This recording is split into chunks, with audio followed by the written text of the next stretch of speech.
nature. À chaque vacances, chaque week-end, je me suis rendu compte que c'était un bien hyper précieux qu'il fallait qu'on protège.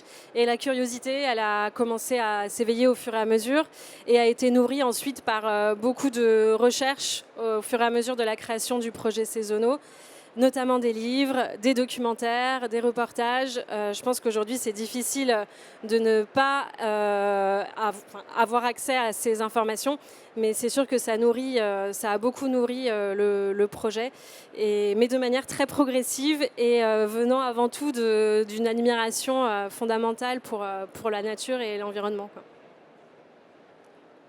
Et toi, Michel? Bah, moi, du coup, c'était aussi pareil, un peu naturellement. Déjà, j'ai grandi à la campagne, donc on avait toujours ce contact avec les fermes.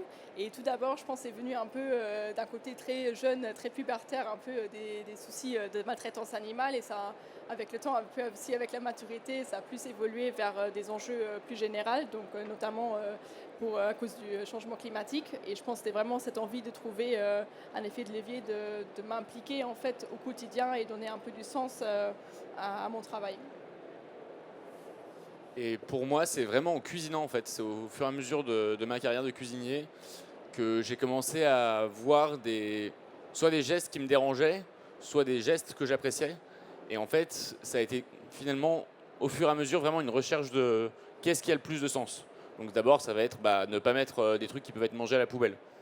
Je pense que mon premier gros choc, c'était dans un restaurant où j'ai vu des poulets entiers être extraits, dont on extrayait le jus pour faire un bouillon et dont la chair est partie à la poubelle. Là, ça a été mon premier gros choc. Qu'est-ce qui se passe? Et ensuite, juste après cette expérience, je suis tombé sur un restaurant qui, pour des questions économiques, ne jetait aucune épluchure pour faire des bouillons. Et au fur et à mesure, ensuite, quand je suis passé chef, j'ai essayé d'aller toujours plus loin. Et donc, c'est un dialogue avec les équipes, c'est un dialogue avec les producteurs, parce que c'est un vrai travail qui est compliqué, le travail d'agriculteur. Et donc, si on peut valoriser un maximum de leur travail, c'est quand même le mieux.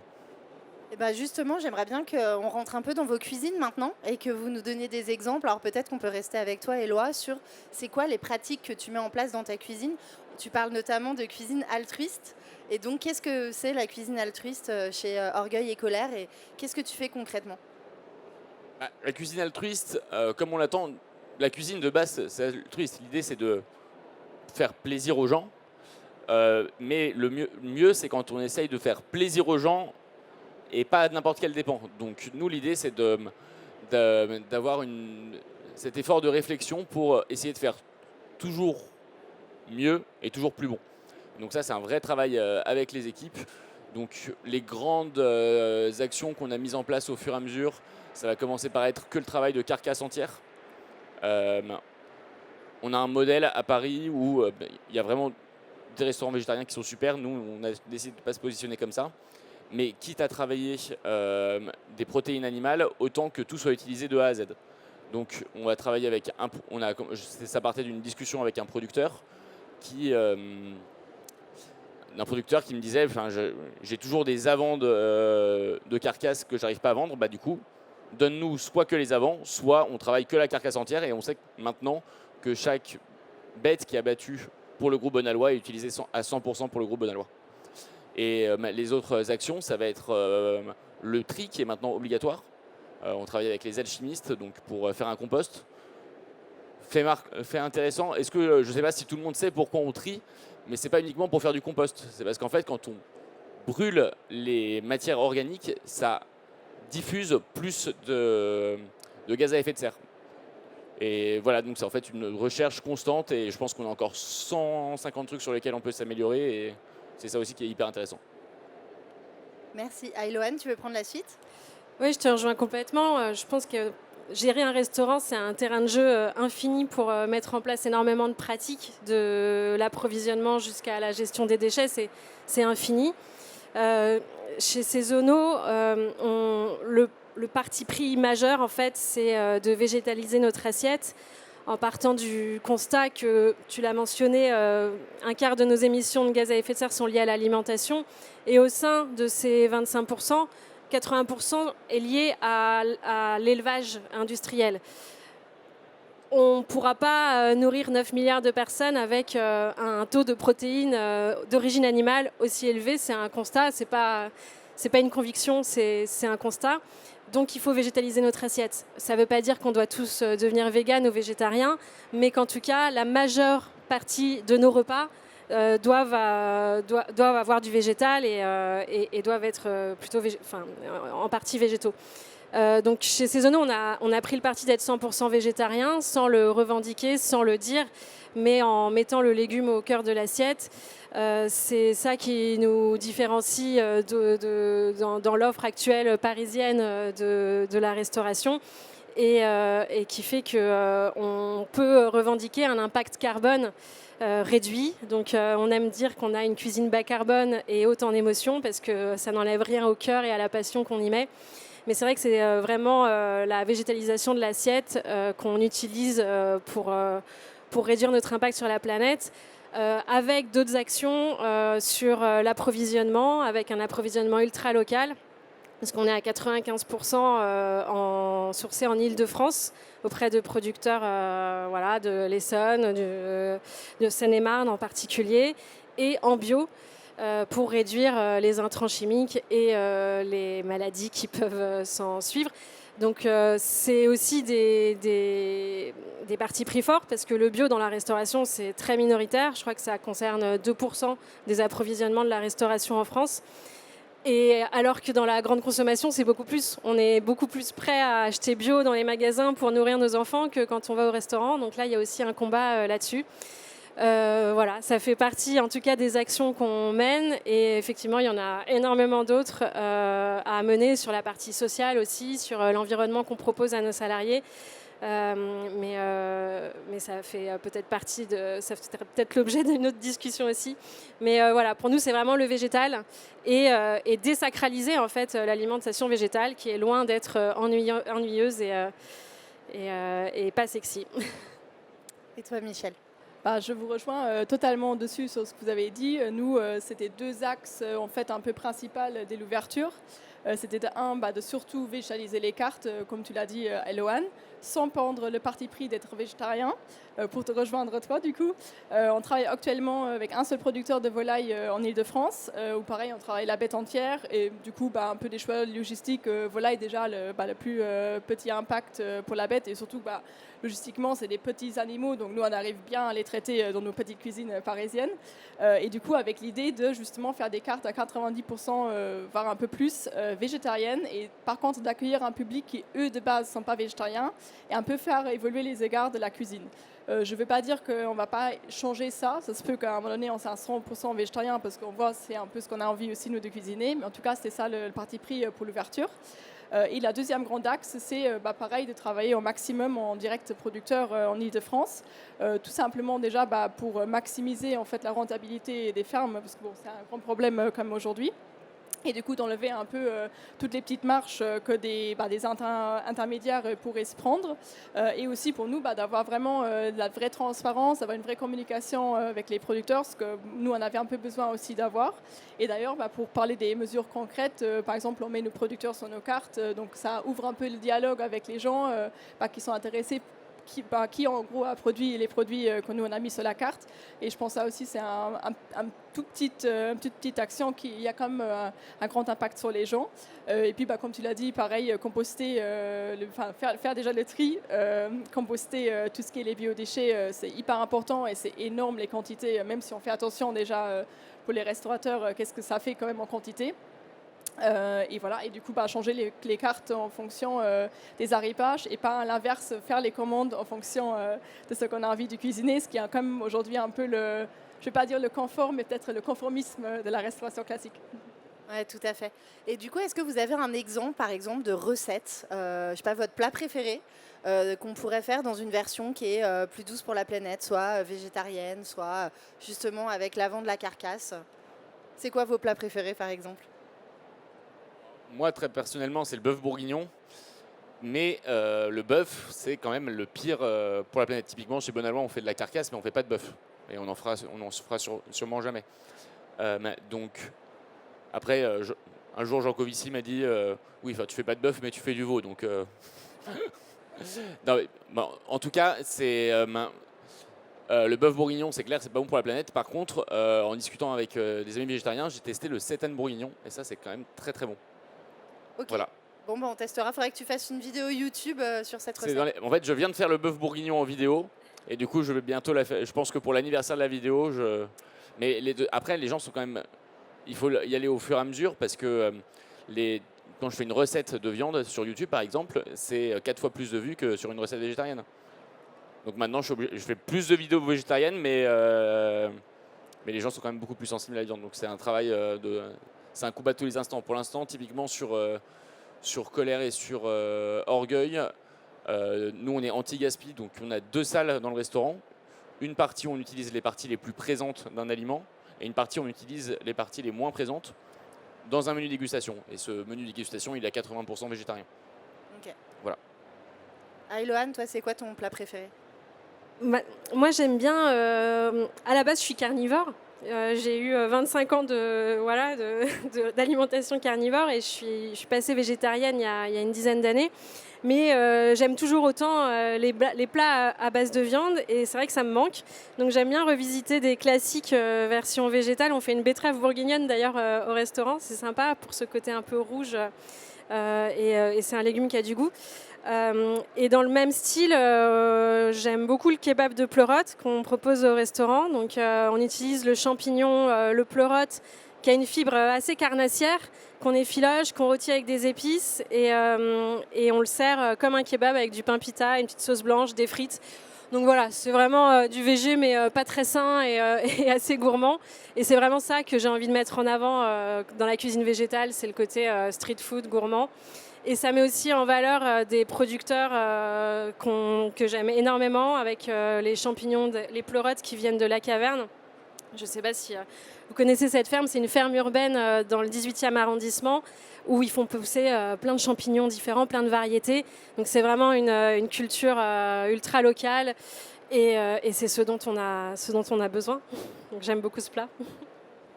Bah, moi, du coup, ça va être depuis toute mon enfance, vraiment pâtes sauce bolognaise. C'est tout bête, mais c'était toujours mon plat préféré. Aujourd'hui, ça fait, je pense, 18 ans que je mange plus de viande, par les exceptions. Donc, c'est pâtes sauce tomate classique, mais par contre, toujours en essayant de respecter vraiment la saisonnalité des tomates et de les manger, du coup, vraiment frais en été. Et je pense que j'ai envie de dire plus de faire un plat spécifique, c'est peut-être vraiment plus travailler les légumes, comme toi, tu as dit, en fait, vraiment en entier. Donc, de les fumer, de les cuire vraiment et vraiment de leur donner autant d'attention qu'on donnerait peut-être à une pièce de poisson ou de viande. Et je pense que c'est ça qui les rend beaucoup plus gourmands et beaucoup plus intéressants que si on les traite juste pas pour un petit accompagnement qu'on avait l'habitude de faire dans la cuisine pendant des années et des années. D'accord. Et en conséquence, est-ce qu'il y a des compromis difficiles, plus difficiles à faire entre créativité gastronomique, engagement écologique, voire viabilité de vos restaurants? Est-ce que vous avez été confronté à des choix un peu cornéliens à faire dans la gestion de votre carte, de vos menus, de vos producteurs? Et voilà, je me demandais si vous aviez des anecdotes là-dessus. Ce qui est... Nous déjà pour créer notre charte écologique, on s'est beaucoup basé sur Écotable. Ils ont une charte, ils ont trois niveaux de durabilité. Et nous, l'objectif était clairement d'arriver au 3e. Et donc, on n'y est pas arrivé la première année. On a eu la 2e on était qu'à 2 macarons Écotables sur Orgueil. On a eu le 3e macaron la 2e année. Donc ça, c'était cool. Et en choix cornélien, du coup, quand on part d'une charte, il n'y a pas vraiment de choix puisque l'objectif est là. Et en fait, on s'est rendu compte que de faire de l'anti-gaspi, finalement, c'est hyper rentable parce qu'en travaillant des carcasses entières, l'exemple que je donne régulièrement, c'est qu'une côte de cochon qu'on va travailler chez Colère, si je devais acheter ma côte de cochon directement, elle me coûterait à peu près 14 € du kilo. Comme j'achète mes cochons entiers, que j'utilise les carrés chez Colère, mais qu'en même temps j'ai mon pâté en croûte sur les 2 restos qui est fait et j'ai d'autres préparations et j'ai des menus déjeuners, etc. Mon cochon, je le paye 7 € du kilo. Sur de l'IGP, de la cône, enfin un beau produit quoi, donc c'est chouette. Okay, et c'est rentable. Ouais, je pense qu'en fait, moi de mon côté, pour moi, l'engagement, c'est pas du tout une source de compromis. C'est au contraire ce qui nourrit la créativité à 1000%, notamment sur la carte. Alors oui, on travaille en ultra local, donc l'hiver, on a quand même 6 mois de courges, de choux, de pommes et de poires. Mais en fait, si j'avais pas eu ça, j'aurais jamais créé 10 recettes différentes sur la courge. Et j'aurais jamais mis de choux parce que j'aime pas ça. Mais bon, maintenant j'ai appris à le cuisiner et à le cuisiner comme j'aime. Et je trouve que c'est vraiment une chance en fait d'avoir ces contraintes-là. Pour moi, ça me pousse clairement à la créativité. Ensuite, il y a eu des compromis entre l'idée originale de Saisonneau où on voulait vraiment être à 300% sur tous les axes, par exemple sur le zéro déchet. Moi, c'est un truc sur lequel je sais qu'on a encore du travail, mais j'ai dû faire des mini-marches arrière, mais qui sont anecdotiques. Mais à l'origine, on voulait pas avoir de menu papier, donc on écrivait nos ardoises tous les jours, parce qu'on a des changements de cartes, on en a plusieurs par semaine. Et donc, en fait, j'avais en moyenne entre 3 et 4 heures d'écriture d'ardoises par semaine. C'était pas tenable, en fait, on peut pas payer des gens à écrire des ardoises 4 heures par semaine. Donc, on est passé au papier. Et bon, ça va, ça m'a pas empêché de dormir, mais je sais que c'est quelque chose sur lesquels on est un petit peu revenu. Sur la vente à emporter, on était sur un modèle 100% consigné avec des boîtes en verre. Donc les gens payaient entre 3, 5 ou 7 euros de boîte en verre pour prendre un menu à emporter quand ils prenaient un plat à 14 euros par exemple. Et ça n'avait pas trop de sens. Donc maintenant, on a plutôt incité les personnes à venir avec leurs contenants. Et on a des emballages jetables payants. Mais voilà, du coup, entre l'esprit un peu puriste du début sur le zéro déchet notamment, on a fait quelques petits ajustements pour que ce soit juste plus viable et pour aussi assurer la rentabilité de l'établissement parce que s'il n'y a pas rentabilité, il n'y a pas viabilité, donc tout ce qu'on fait, ça ne sert à rien. Donc voilà les petites marches arrière et je pense qu'il y en aura d'autres. De toute façon, on bouge sans cesse, c'est la vie d'un restaurant. Mais faut pas rester campé, faut assurer la rentabilité et faire des ajustements là où ça touche pas le cœur du concept. Donc nous, on changera jamais notre approvisionnement bio ultra local, on changera jamais le végétal, mais il y a des petits sujets sur lesquels on s'achète un petit peu de confort et ça fait du bien. Au-delà de le voir comme une contrainte, je pense déjà il faut le voir aussi comme une responsabilité. Je pense aujourd'hui on n'a plus trop le choix de se dire on ferme les yeux et on fait comme on a toujours fait. Donc je pense aussi que comme le fait de se limiter, donc si c'est pour des produits plus locaux, des produits du coup plus de saison, ça nous donne aussi un cadre. Donc nous au restaurant on voit quand même qu'on a un cadre assez fixe pour faire des cartes, donc ce qui nous permet quand même déjà de pousser un peu les limites de la créativité, mais aussi de juste savoir déjà qu'est-ce qu'on fait et de peut-être pas se perdre dans 1000 idées. Donc ça a quand même aussi des bonnes choses de s'y limiter. Et surtout, nous, un grand quand même, effet levier qui fait qu'on peut encore être accessible en se sourçant bien, c'est de justement travailler les déchets alimentaires. Donc pas du coup dans le sens qu'Éloi l'a dit en fin de chaîne, mais nous, on travaille beaucoup avec des produits déclassés. Donc du coup, il faut savoir, c'est à peu près un peu plus que même que 10% de toute la production en France aujourd'hui qui est jetée directement aux fermes, donc avant de même arriver dans une chaîne de distribution. Donc c'est tous les légumes vraiment hors normes, on dit, donc moches, trop, qui ne sont pas dans la forme, pas dans la couleur, pour des différentes raisons. Et du coup, nous, par exemple, on a aussi un fournisseur qui nous livre ce genre de légumes du coup en France. Et du coup, par nous, évidemment, ça nous permet de faire du bien, d'éviter du gaspillage alimentaire et quand même de garder un peu une économie viable du coup en utilisant le budget du coup pour soutenir les autres fermes. Et justement, sur vos producteurs, vous parlez tous, vous connaissez vos producteurs, vous travaillez en direct avec eux. Est-ce que vous vous impliquez sur le long terme avec eux? Est-ce que vous avez tissé des liens particuliers? Je pense notamment à toi qui travaille avec la ferme de l'Envol. Donc la ferme de l'Envol, c'est une ferme qui a été cofondée par Ferme d'Avenir sur une ancienne base aérienne en Essonne. Donc c'est un beau symbole parce que c'était un endroit où avant décollaient des avions et maintenant poussent des légumes bio. Et donc, Pristine s'approvisionne chez la ferme de l'Envol. Donc, est-ce que tu as des liens particuliers avec cette ferme? Est-ce que vous avez des histoires particulières avec vos producteurs? C'est là un peu où le cercle se referme, pourquoi on est tous aujourd'hui ici. Nous, depuis l'ouverture, on cherchait déjà des fermes, vu qu'on n'est pas de Paris, donc on n'avait pas de contact. Et on voulait surtout déjà trouver une ferme qui nous plaisait, où on partageait les mêmes valeurs, du coup, en Ile-de-France pour démarrer, et aussi, du coup, se faire des contacts à travers eux et trouver les autres fermes.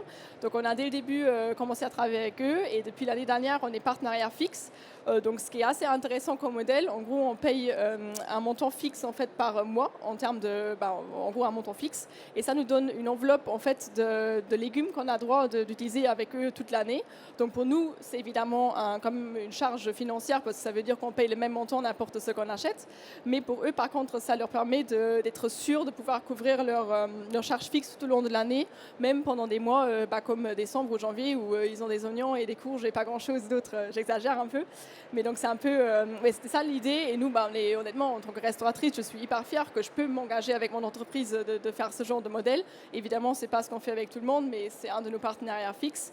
Et aujourd'hui, au-delà de juste être fournisseur de légumes ou d'être juste des gens avec lesquels on échange sur les mêmes valeurs, c'est vraiment même devenu des amis. On se voit souvent à la ferme, on fait même des ateliers avec des employés à la ferme. Donc il y a un vrai travail qui se fait au-delà de juste nous fournir des légumes. Et ça, pour moi, ça a été le rêve et le but ultime.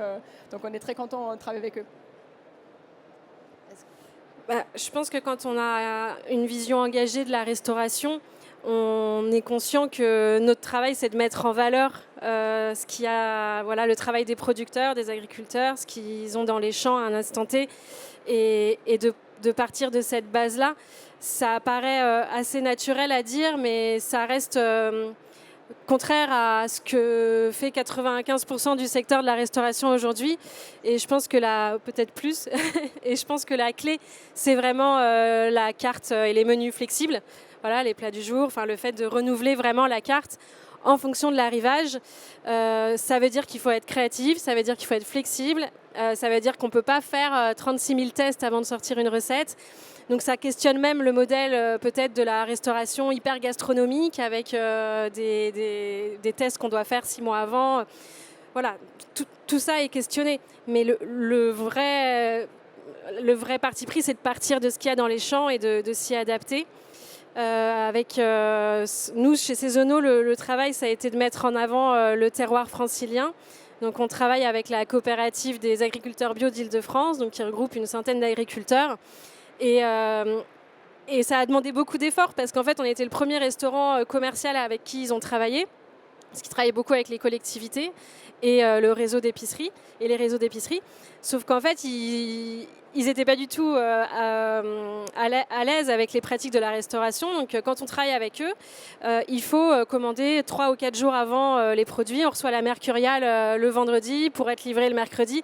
En fait, ça n'a rien à voir avec les pratiques du secteur de la restauration, notamment nourri par la proximité avec Rungis, où on est habitué à commander jusqu'à 2h du mat une botte de menthe et être livré sans franco. Donc là, c'est complètement différent. On a des francos élevés, on a une anticipation de plusieurs jours avant de faire les commandes. Donc forcément, on peut pas... Moi, je pars de ce qu'ils ont, quoi. Je fais toujours mes commandes et je sais que je vais cuisiner ce qu'ils vont nous livrer parce que j'ai une carte flexible, parce qu'on a un buffet à volonté le dimanche avec un menu complètement libre où on utilise tout ce qu'on a dans la chambre froide. Donc c'est des relations qui sont complètement différentes des relations traditionnelles, grossistes-restaurateurs. S'ils ont des surplus, ils nous font des cadeaux. On a régulièrement des cagettes de légumes gratuites. Et ils viennent souvent déjeuner, dîner au restaurant. On a une relation qui est ultra personnelle et surtout vertueuse, où on sait qu'on est là pour eux, on sait qu'ils sont là pour nous. Et c'est complètement différent des relations traditionnelles, mais qui sont encore une fois hyper majoritaires. Donc le travail qu'on exprime là, même s'il paraît naturel, il est absolument minoritaire aujourd'hui dans la restauration. Et nous, on a quasiment tous les fournisseurs qu'on a sur le groupe. Nous, on travaille avec eux depuis assez longtemps. Je pense notamment à mon fournisseur de poissons, Alain Tesson, qui est marieur à Port-en-Bessin en Normandie et qui en fait nous livre tous les mardis soirs les poissons des 2 restaurants. Mais il y a une question aussi, je parlais de Rungis tout à l'heure, nous, chaque fournisseur, ou presque, nous livre qu'une seule fois par semaine. Pour éviter il y a beaucoup de restaurants qui fonctionnent, ils appellent à minuit, ils font leur commande et le lendemain, ils ont tout ce qu'il leur faut. L'avantage, c'est qu'on a des petits restaurants, donc on a été obligé de créer un gros calendrier de production pour pouvoir en fait avoir un jour pour le poisson, un jour pour l'agneau d'Anne-Laure Jolivet, un jour pour le cochon du Tarn de la maison de Montalet. Et on s'est organisé comme ça, mais à chaque fois il y a une petite problématique à trouver et c'est à la fois ce qui rend le truc intéressant et en même temps ce qui ne facilite pas la vie. Ok, merci. Michel, tout à l'heure, tu as parlé d'accessibilité et du coup, notamment de la carte. Et je me demandais si vous aviez des initiatives plus d'ordre sociétal d'accessibilité, soit de vos prix pour avoir une carte qui reste accessible, soit même dans vos recrutements pour faire plus d'inclusivité ou d'insertion et donner sa chance à tout le monde.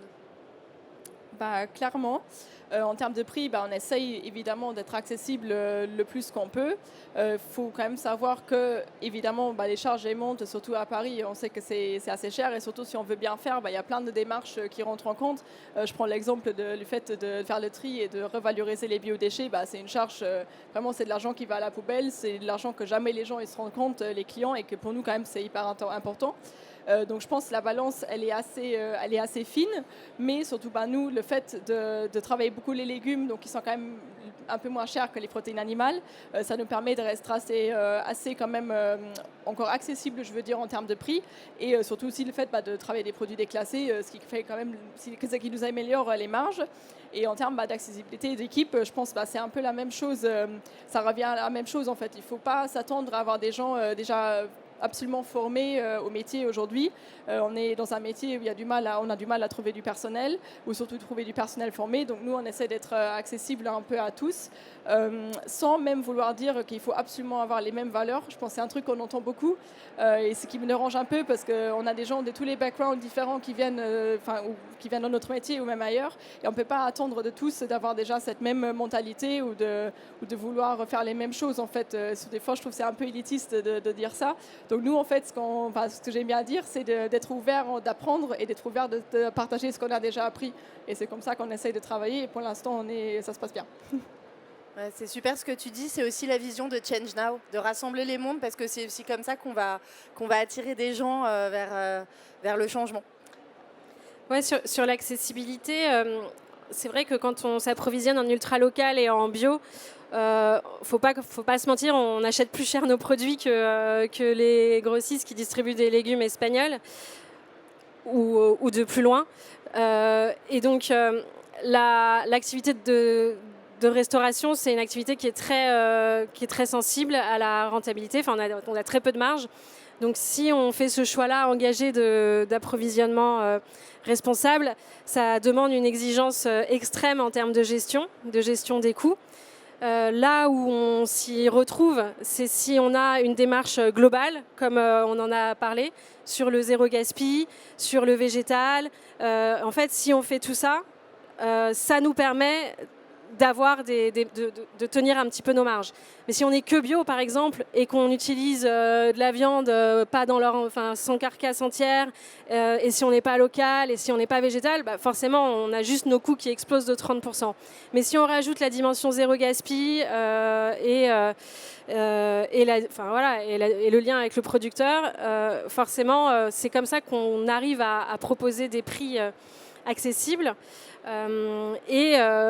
Après, moi je suis un petit peu militante aussi à mes heures perdues, et je pense qu'il y a encore beaucoup de chemin à faire pour favoriser l'alimentation durable, que c'est pas normal aujourd'hui qu'on paye les mêmes taxes ou les mêmes impôts sur une alimentation bio locale que sur des produits importés et qui ne respectent aucune norme écologique. Donc je pense qu'on est loin de la justice écologique et donc de la justice sociale liée à l'alimentation, donc il y a beaucoup de chemin à faire. Quand on va sur des festivals ou des événements grand public, on essaye toujours d'avoir des plats à moins de 10 €. Mais on a aussi une entreprise avec des statuts ESS dont le but n'est pas d'être rentable et de distribuer des dividendes, mais de faire vivre un territoire et une équipe. Donc il faut avoir une cohérence globale pour proposer cette accessibilité, de la mission de l'entreprise jusqu'à la gestion des déchets. Et ce serait bien si on était un petit peu plus aidé là-dessus aussi. Totalement d'accord. Sur la partie prix, nous l'idée c'était vraiment que le restaurant c'était vraiment d'avoir 3 expériences différentes dans les restos. Une offre déjeuner avec un menu qui, entrée plat dessert, est à 27 €. Donc l'idée c'est que la plupart des gens peuvent y manger, même si c'est de manière occasionnelle. Et ensuite on a une offre au bistrot le soir qui est aux alentours de 50 € par personne, et sur notre petite salle qui est dans la cuisine, c'est vraiment un lieu plus festif où là, le ticket moyen est aux alentours de 100 € par personne. Mais dans l'idée, n'importe qui peut mettre un petit peu de côté pour venir se faire plaisir chez nous. Ça, c'était hyper important. L'avantage des réseaux sociaux, c'est que ça fait rayonner les valeurs du groupe et donc du coup, on a aussi beaucoup moins de mal à recruter. Donc ça, c'est un gros avantage. Par contre, c'est aussi une responsabilité, c'est-à-dire qu'on doit être absolument nickel sur notre parcours employé.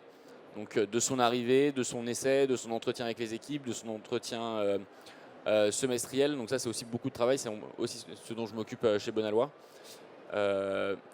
Mais c'est vraiment passionnant. Et là, pour le 3e restaurant, on est en train de travailler avec le Refugee Food Festival pour prendre l'intégralité des postes de commis, de donner les postes de commis à des postes de réfugiés. Ça, c'est assez cool aussi. Merci. Aïloane, Michel, vous êtes des femmes dans un monde qui est encore surreprésenté par les hommes. J'ai mon petit garçon ce matin, quand je lui ai dit que j'allais interviewer 2 femmes chefs, il m'a dit « Mais non, mais si c'est une chef, ça peut pas être une femme ». Pourtant, c'est pas le genre de truc qu'il entend à la maison. Mais c'est vraiment, il y a encore, même dans les cours de récré, des préjugés là-dessus. Donc, est-ce que vous avez des anecdotes où on vous aurait pas pris au sérieux? Est-ce que vous sentez que c'est enfin en train de changer? Pour être très honnête, moi, j'ai jamais été confrontée à ça personnellement. Parce que je suis encore novice dans le secteur, je pense, parce qu'on ne va pas se mentir, c'est quand même très présent. Mais j'ai monté mon entreprise assez rapidement après ma reconversion, donc je n'ai pas été dans des grosses brigades, dans des maisons à l'ancienne, où toutes ces pratiques sont très présentes. En revanche, on évolue quand même dans un milieu où les femmes ne sont pas sous-représentées, parce qu'on représente près de la moitié des effectifs dans les restaurants. Donc, dans les écoles. Et la main-d'œuvre également, si tu prends vraiment la restauration collective, toute la restauration. Ok, d'accord. Des équipes du secteur. Mais en revanche, il y en a très peu qui sont au poste à responsabilité. Et je pense que le travail, il doit être fait à ce niveau-là. C'est comment tu fais évoluer du personnel féminin vers des postes à responsabilité. Nous, chez Saisonneau, on a toujours été complètement paritaire, mais sans faire aucune discrimination positive. C'est juste parce qu'on a besoin de bonnes compétences au bon poste. Mais je pense qu'il y a énormément de travail à faire dans le secteur de manière générale pour que le nombre ne soit, ce soit pas qu'une histoire de nombre, mais surtout une histoire de responsabilité et de visibilité. Moi, pareil, je pense que les anecdotes, on aurait tous à raconter. Ça fait quand même longtemps que je suis dans les métiers, j'ai vraiment fait ça depuis tout jeune. Mais surtout, j'ai eu la chance de travailler avec et pour des gens qui m'ont donné des postes de responsabilité très très jeunes. Et même si j'étais souvent la seule femme dans les salles de réunion, on m'a toujours pris au sérieux, on m'a toujours donné vraiment toute la force, et ça m'a donné une grande confiance en moi, et c'est un peu ce que j'ai envie de partager aujourd'hui. Au-delà de peut-être penser à certaines choses qui ont pu se passer, c'est de plus transmettre ce message que chacun peut y arriver si on a envie de travailler, si on est motivé, indépendant de notre sexe, de notre parcours, de notre background, de notre religion, de notre orientation sexuelle, n'importe d'où on vient. En fait, je pense que si on a envie de s'y mettre et qu'on a un peu de chance peut-être que nous on a pu avoir de tomber sur des bonnes personnes, je pense qui sont de plus en plus dominants, on peut y arriver. Ça me fait plaisir d'entendre ça quand même. Éloi, tu veux compléter quelque chose? Ouais, avec plaisir. Excuse-moi si je t'ai coupé tout à l'heure, mais c'est vrai que moi, le chiffre que j'avais en tête, c'était vraiment 50%. Et moi, quand j'étais à Ferrandi, il y avait même plus de profils féminins que de profils masculins. Et en fait, en effet, dans les restaurants dits bistrot ou gastro, il y a une désertion des postes féminins après 3 ans d'école, c'est ce que j'avais entendu. Et en effet, sur les postes à responsabilité, il y a vraiment quasiment aucune femme. Et nous, on nous le reproche de temps en temps sur les réseaux, et je l'entends totalement, mais on paye vraiment les erreurs des générations précédentes et de certains profils qui continuent d'agir comme ça. On est en train de travailler sur une campagne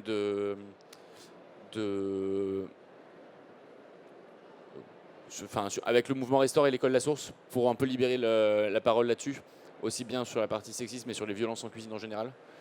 Et voilà, c'est bon, je fais le tour, je crois. Ouais, mais c'est un peu la même chose en agriculture. Du coup, on a des chiffres, je les ai plus en tête dans le détail, mais dans les écoles, c'est à peu près 50-50. Et puis quelques années plus tard, les responsables des exploitations agricoles, c'est principalement des hommes. Donc il y a encore pas mal de travail à faire là-dessus. Et justement, si on continue le parallélisme un petit peu avec l'agriculture, on a vu ces dernières années, je trouve, une médiatisation du métier de cuisinier, notamment avec toutes ces émissions télé, Top Chef, Master Chef, etc., qui étaient avant un peu considérées comme des voies de garage. Genre, t'es pas très bon à l'école, tu vas faire un CAP cuisine. Et maintenant, c'est devenu un métier un peu plus sexy, un peu plus désirable, qu'on peut faire justement. Ah bah, t'as fait HEC, à 35 ans, tu veux une reconversion, tu peux faire ton CAP cuisine. Et donc, voilà, je me demandais si... Parce que nous, on aimerait bien avoir ce genre d'émission. Moi, je rêve demain que M6 fasse une émission qui suivrait des maraîchers pendant un an ou pendant leur installation agricole pour montrer le métier et donner envie à des générations entières de faire ce métier. Et donc, je me demandais si vous aviez, si vous pensiez qu'en fait les médias, notamment les médias sociaux, ont leur rôle à jouer aussi pour rendre ce métier plus sexy, plus désirable. Et peut-être toi, Eloane, parce que tu viens aussi d'une reconversion professionnelle, qu'est-ce qui t'a donné envie en fait de te faire cette reconversion et qu'est-ce que tu penses de ça ? C'est vrai que c'est devenu un métier plus désirable, mais il y a encore du chemin à faire, hein, parce que moi, quand j'ai annoncé ma reconversion à mes anciens collègues de mon cabinet de conseil ou même à mes parents, ça a été quand même une bonne douche froide et avec beaucoup de craintes et d'appréhension et aussi de questionnement sur ce choix. Donc même si c'est un métier qui est de plus en plus valorisé dans les médias, je pense que c'est encore considéré comme un métier d'artisanat, voilà, pas forcément très prolifique en termes de carrière. En tout cas, c'est ce que j'ai ressenti quand j'ai entamé cette reconversion. Alors qu'en fait, gérer un toute mon expérience dans le conseil en stratégie m'a servi énormément et que gérer un restaurant, c'est extrêmement exigeant en termes de gestion. Et d'autant plus aujourd'hui, parce qu'on a un contexte qui est quand même difficile d'un point de vue de l'inflation des coûts, de la gestion du personnel et de l'offre, avec une concurrence qui s'accroît énormément pour une offre, pour une demande qui est un petit peu fragile en ce moment. Donc c'est d'une exigence folle d'un point de vue de la gestion. Donc moi, d'un point de vue stratégie, je m'éclate en fait à gérer une entreprise dans la restauration aujourd'hui. Mais je pense qu'il y a aussi un risque à la surmédiatisation du métier, justement, parce que c'est vrai que c'est super d'attirer des profils un petit peu différents. Mais il y a aussi un petit peu une petite douche froide qui peut arriver quand on se confronte vraiment au métier. C'est un métier qui est très très difficile et où on n'a pas le droit à l'erreur en fait. Si on est fébrile sur le coût de revient d'une recette, sur le management d'un employé, sur un petit détail de propreté en salle. Enfin, il suffit de rien pour que la notoriété et la qualité de ce qu'on offre aux clients vacillent. Et donc, c'est extrêmement exigeant. Et je pense qu'être cuisinier, c'est loin d'être un bon cuisinier à la maison. C'est vraiment être un très bon dirigeant d'entreprise, un très bon manager. Un très bon marketeur, un très bon directeur financier. Enfin, donc ça regroupe énormément de compétences différentes. Et donc, il ne faut pas non plus se laisser trop séduire par la top chefisation du métier. C'est loin d'être la réalité. Donc, c'est super que ça donne envie à des profils différents de s'y mettre. Par contre, il faut quand même bien réfléchir avant de se lancer et avoir les compétences qu'il faut, qui ne sont pas que bien cuisiner. Ouais, c'est vrai. Nous, on a aussi beaucoup le cas avec Ferme d'Avenir. Je me reconnais totalement quand tu parles que tes études de conseil t'ont servi pour être restauratrice, parce que nous, agriculteurs, c'est pareil. On a l'impression que c'est un métier facile sur le terrain technique, alors que les agriculteurs, c'est des chefs d'entreprise, c'est des agronomes, c'est des vétérinaires, c'est des mécaniciens. Enfin, ils maîtrisent, des comptables, ils maîtrisent tellement de métiers différents et on a aussi le travers des fois chez Ferme d'Avenir. On a des gens qui viennent nous voir, qui veulent devenir agriculteurs parce qu'ils ont fait fait un CCP pendant 3 jours sur la permaculture et on leur dit « Ouh là là là là, mais attendez, ça prend du temps, il faut se former professionnellement, il faut faire du terrain pendant au moins 1 an pour être sûr que... parce que c'est pas tous les jours, au mois de juin, on ramasse des framboises et c'est chouette, quoi. C'est quand au mois de février, il faut se lever à 5h du matin, de nuit, j'imagine que c'est pareil pour être restaurateur. Est-ce que vous, Éloi et Michel, vous avez, par exemple, comment vous vous êtes formés? Est-ce que vous avez un avis là-dessus? Moi, ayant une formation vraiment très scolaire, 7 ans à l'école, c'est un métier. Et j'étais formé pour être cuisinier. J'étais pas formé pour être chef. J'étais pas formé pour être restaurateur. Ça, je l'ai appris un peu sur le tas. Et donc, quand on devient chef, on fait ses premières erreurs de gestion avec les aliments. On fait ses premières erreurs de management. Et il y en aura. C'est très compliqué d'être formé au management. Il y a vraiment une forme d'apprentissage par l'erreur et il faut faire preuve de beaucoup d'empathie et pas avoir peur de reconnaître quand on en fait. Donc il faut être, c'est comme tout, il faut être patient. Il faut être patient et il faut être constamment dans la recherche de faire un petit peu mieux et il n'y a pas de voie royale. La voie royale, c'est la sienne. Moi, j'ai mon numéro 2 en cuisine qui n'a jamais fait d'école et qui est un chef exécutif exceptionnel et un des meilleurs managers que je connaisse. Donc il n'y a pas de juste voie. Mais c'est du travail. Pareil, en fait, je pense que la reconversion, c'est un peu un challenge parce que c'est vrai qu'il y a plein de gens qui se lancent qui n'ont pas forcément les bases ou qui ne sont pas conscients des bases qu'il faut avoir. Mais pour moi, c'est aussi une très grande une chance quand même d'avoir des gens dans des équipes qui ont des backgrounds totalement différents, qui ont des manières d'appréhender des problèmes de manière totalement différente suivant leur formation. Si on raconte aux gens que le plat du jour a été fait par un ingénieur en aéronautique, mais c'est dingue pour les gens, c'est assez incroyable de se rendre compte. Donc je pense que c'est quand même une très grande opportunité et je pense surtout qu'il faut donner quand même envie de faire ce métier. On fait un des plus beaux métiers, on rentre dans l'intimité des gens lors d'un déjeuner, d'un dîner, on échange avec eux, on leur fait découvrir une cuisine ou des produits. C'est vraiment une chance de pouvoir le faire et du coup aussi d'accueillir les gens dans notre métier et leur donner envie.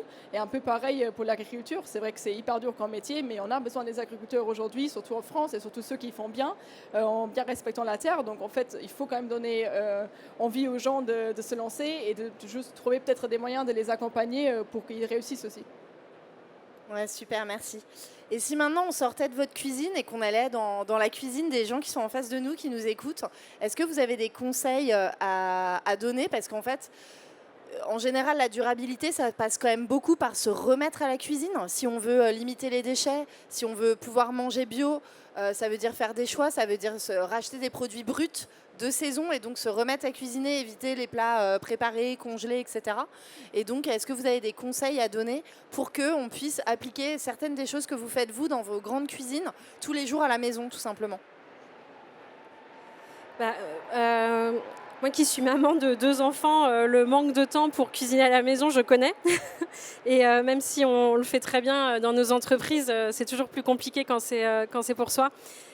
Donc ma solution, franchement basique mais efficace, c'est vraiment le batch cooking. C'est 1 fois par semaine, faire une base. Céréales, légumes, peu importe, riz, semoule, orge, on peut varier à l'infini. Légumes, grillés. Et après, chaque jour, une protéine différente. Ça va être des légumineuses, de l'œuf, du fromage. Ça peut varier, mais voilà, vraiment une grosse session par semaine.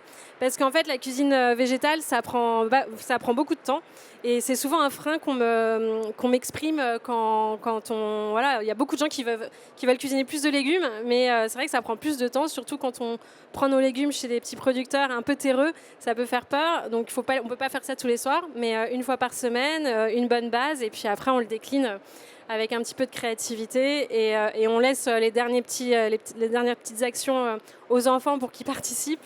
Et ça permet d'avoir des semaines qui passent de manière assez fluide. Et de former la future génération aussi.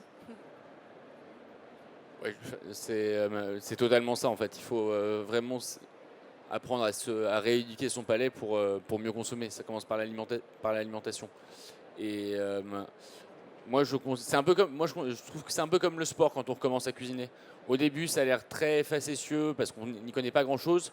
Mais petit à petit, recette après recette, un petit podcast ou alors une petite conversation pendant qu'on fait la cuisine, on organise souvent des apéros. Pourquoi on ne fait pas des apéros en cuisinant?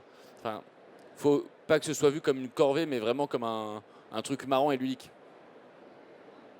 Et je pense surtout donner, en fait, le voir comme un moment de plaisir plus qu'un moment de travail ou encore une tâche qui se rajoute dans une grande journée. Bon, moi, j'ai pas d'enfants, donc c'est facile pour moi de dire ça. Mais je pense, c'est vraiment d'éduquer dès le jeune âge, en fait, déjà les gens, les enfants, et leur donner plus envie de le faire, plus que de dire c'est encore un truc lourd et compliqué et fastidieux à faire. Et si on sait pas faire, pour apprendre à faire, il faut faire. Donc, faut commencer quelque part, faut lancer, faut se rater. Même nous, dans les cuisines, on se loupe des fois sur des choses qui sont pas très bien. Et nous, par exemple, on a vu ça avec le staff meal en cuisine, où souvent, c'est un peu la tâche, après un gros service, d'encore cuisiner, poser les équipes, et c'est toujours un peu en qui fait le fait aujourd'hui.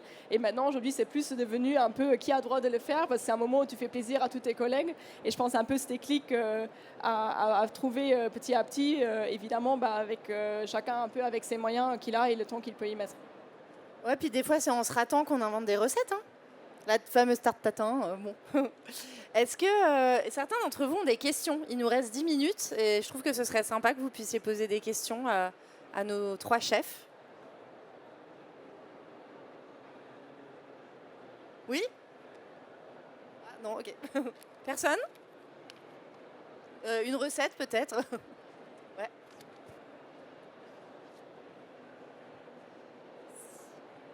Alors la question, c'est par rapport aux plats végétariens pour les enfants. Comment on peut faire pour justement les embarquer, pour les donner envie parce que voilà, parfois des légumes verts, etc., ça peut les freiner. Donc, qu'est-ce que vous nous donnez comme conseil ou comme recette?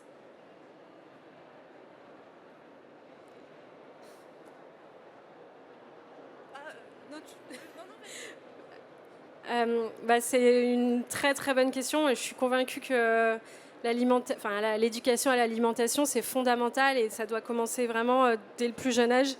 J'ai eu la chance de faire des cours pendant toute une année pour les écoles du 10e arrondissement, donc auprès d'enfants du primaire, du CP au CM2.